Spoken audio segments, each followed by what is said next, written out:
जो पूरे भारत में अब तक किसी ने नहीं किया, या यूं कहें कि अब तक किसी भी स्टेट में ऐसा नहीं हुआ। बिहार के मुख्यमंत्री नीतीश कुमार वो करने जा रहे हैं। हजारों करोड़ रुपए खर्च करने को तैयार बिहार की सरकार अब एक ऐसे फैसले की ओर कदम बढ़ाने जा रही है जो वाकई में शिक्षा के इतिहास में मील का पत्थर साबित होने वाला है।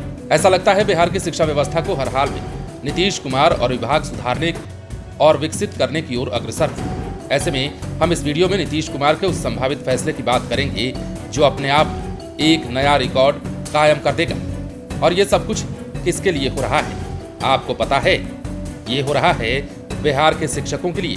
तो चलिए पूरे विस्तार से इस पर बात करते हैं और जानते हैं कि बिहार के शिक्षकों को अब कैसे सरकारी मकान दिया जाएगा और उसका किराया सरकार कैसे मकान मालिक को देगी। बिहार में नीतीश कुमार की सरकार ने शिक्षकों को लेकर एक के बाद एक कई बड़े फैसले लेने का काम किया है। बात चाहे शिक्षक प्रक्रिया में तेजी लाने की हो या फिर नियोजित शिक्षकों को राज्यकर्मी के दर्जा दिलाने की, राज्य सरकार शिक्षकों के बीच अपनी पकड़ मजबूत करने के लिए लगातार काम कर रही है। बिहार देश का पहला राज्य होगा जहां शिक्षकों को अब सरकारी आवास मिलेगा।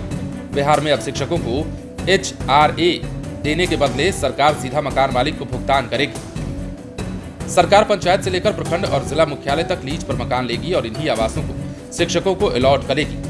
बिहार सरकार ने इसको लेकर विज्ञापन भी निकाला है और इस विज्ञापन के जरिए राज्य सरकार ने रियल एस्टेट और फर्म से प्रस्ताव की मांग की है। सरकारी स्कूलों के अध्यापकों के वेतन भत्तों पर 33,000 करोड़ रुपए खर्च करने वाले शिक्षा विभाग की मंशा है कि 5 लाख शिक्षक समय पर स्कूल पहुंचे। इसके लिए जरूरी है कि शिक्षक स्कूल के आसपास के शहर, कस्बे, गांव या पंचायत क्षेत्र में ही रहे। लिहाजा शिक्षा विभाग उन्हें रेंट या लीज पर उसी पंचायत, गांव अथवा प्रखंड में मकान किराए पर उपलब्ध कराएगी। इसके लिए विभाग ने मकान मालिकों, रियल एस्टेट कंपनीज, बहुमंजिला इमारत के मालिकों से प्रस्ताव मांगे। अभी शिक्षा विभाग के द्वारा प्रत्येक शिक्षक को 8% मकान किराया भत्ता उपलब्ध कराया जाता है। शिक्षकों के मकान किराया भत्ता पर 2,500 करोड़ रुपए सरकार खर्च करती है। आधिकारिक जानकारी के मुताबिक मकान मालिकों से प्रस्ताव 4 नवंबर तक मांगे गए हैं। प्रस्ताव आने के बाद संबंधित प्रस्ताव देने वाली फर्मों और लोगों के साथ पटना में गोष्ठी आयोजित की जाएगी। इसमें सहमति बनने के बाद उपयुक्त प्रस्तावकों से नए सिरे से वित्तीय प्रस्ताव मांगे जाएंगे और फिलहाल प्रस्तावकों को 4 नवंबर की शाम 6 बजे तक state.bihar.gov.in/education बिहार पर आवेदन करने होंगे। आधिकारिक जानकारी के मुताबिक 8 नवंबर को प्रस्तावकों के साथ पटना में व्यापक चर्चा की जाएगी। प्रस्तावकों को अपने आवेदनों में बताना होगा कि प्रस्तावित गोष्ठी में भाग लेंगे या नहीं। आधिकारिक जानकारी के मुताबिक शिक्षा विभाग मकान मालिकों से इनिशियल एक्सप्रेशन ऑफ इंटरेस्ट करेगा।